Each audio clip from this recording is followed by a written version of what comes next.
Batzuetan, ze zaila den euskaldun izatea, ez da? Zenbat zalantza, zenbat filologo frustratu, zenbat egoera zail, zenbat erdaldun elebakar. Baina, laster amaituko zaizkizue zalantza hoie guztiak. Izan ere, Marimaistra agertu da, hemen naukazue. Nahi duzuena galdetzeko. Beraz, badakizu, euskarari buruzko edozein zalantza, galdera, kezka, galdetu lasai Marimaistrari. 3 modu dauzkazu nirekin kontaktatzeko.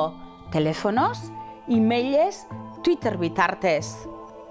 Eta bitartean, ez ahaztu, euskararik onena hitz egiten dena.